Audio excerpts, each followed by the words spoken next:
अस्सलाम वालेकुम नाज़रीन, क्या हाल है। मैं उम्मीद करता हूँ आप लोग खैर आफियत से होंगे। आप लोगों की आफियत खैर ही मतलूब है। नाज़रीन, मैं आपका host summer Gondal, food scientist and nutritionist.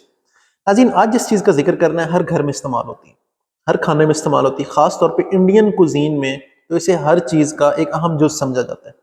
वो है नाज़रीन मेथी दाना, जिसे हम इंग्लिश में क्या कहते हैं, फेनुग्रीक सीड कहते हैं। अगर मैं आपको हिस्ट्री बताऊं तो आयुर्वेदा यानी कि हिकमत में इसका इस्तेमाल और चाइनीज़ मेडिसिन में इसका बहुत ज़्यादा इस्तेमाल है। क्यों? क्योंकि इसका मेडिसिनल पर्पज़ है। तो अगर मैं आपको बताऊं कि जो इसकी ये न्यूट्रास्यूटिकल प्रॉपर्टीज़ जो हैं किस वजह से हैं, तो वो इसके अंदर जो 3 एक्टिव इंग्रेडिएंट्स मौजूद हैं वो नाज़रीन कौन से हैं? पहला है नाज़रीन ट्रिगोनेलिन, दूसरा है जेंटियानिन और तीसरा है कार्पिन।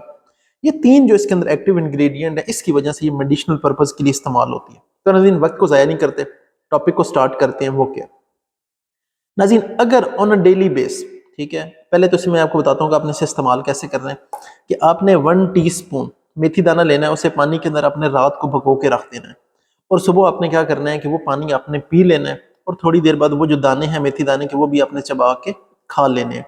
1 टीस्पून का है। तो नाज़रीन अगर आप ये करते हैं और कॉन्टिन्यूसली कम अज कम 2 हफ्तों तक इसे रेगुलर करते रहते हैं, तो ख़ास तौर पे वो फीमेल्स जिनके छोटे बच्चे हैं और वो उन्हें दूध पिलाती हैं और ये फील करती हैं कि उनका जो ब्रेस्ट मिल्क है उसकी क्वांटिटी कम है, तो विद इन 2 वीक्स वो फील करेंगी कि जो ब्रेस्ट मिल्क की क्वांटिटी है वो इंक्रीज होना शुरू हो जाएगी। ना सिर्फ ये आयुर्वेदा में, बल्कि मैं आपको साथ साइंटिफिक एविडेंस भी अटैच कर देता हूँ। जो मॉडर्न साइंटिफिक रिसर्च है वो भी ये कहती है कि हाँ वाकई इस तरह होता है। नाज़रीन दूसरे नंबर पे आ जाते हैं मेल्स के हवाले से।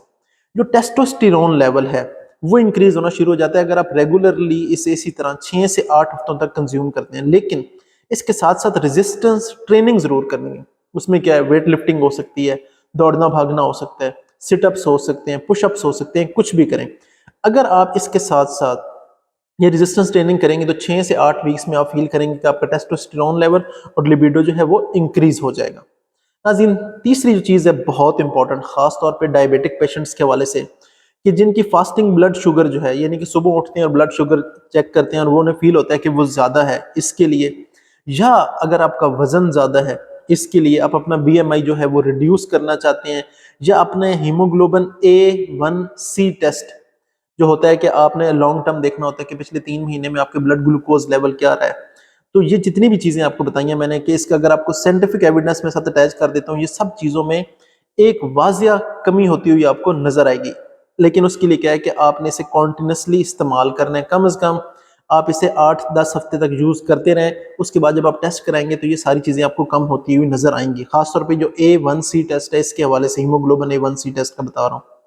इसके अलावा वो नाज़रीन, वो जो लोग जो रोजाना कहते हैं कि यार मेदे में जलन हो रही है, मेदे में जलन हो रही है, मेदे में जलन होती है, हार्ट बर्न है, उसके लिए ये बहुत ज्यादा इफेक्टिव है। कि क्या करना है कि इसी तरह आप इसे रेगुलर यूज करना शुरू कर दें, तो विद इन अ वीक्स आप फील करेंगे कि जो आपको मेदे में जलन फील होती थी या एसिड रिफ्लक्स वाली जो बातें थी वो आपको खत्म होती हुई नजर आएंगी और आपकी इन चीजों से जान छुट जाएगी। और नाज़रीन रिसर्च ये बताती है कि जो मेथी दाना है ये किसी एंटासिड से कम नहीं है। इसका जो इफेक्ट, यानी कि जिन्हें मेदे में जलन होती है, जिस तरह वो इनो ले लेते हैं, ठीक है, या दूसरे ओमेप्राजोल कैप्सूल ले लेते हैं, वो कहते हैं कि सेम इसी तरह का इफेक्ट इन्हें फील होगा। तो नाज़रीन मैं उम्मीद करता हूँ आज का सेशन आपके लिए फायदेमंद रहा होगा। किसी किस्म का कोई सवाल हो तो कमेंट बॉक्स में पूछ सकते हैं। अपने होस्ट समर गोंदल को इजाजत दें। अल्लाह हाफिज।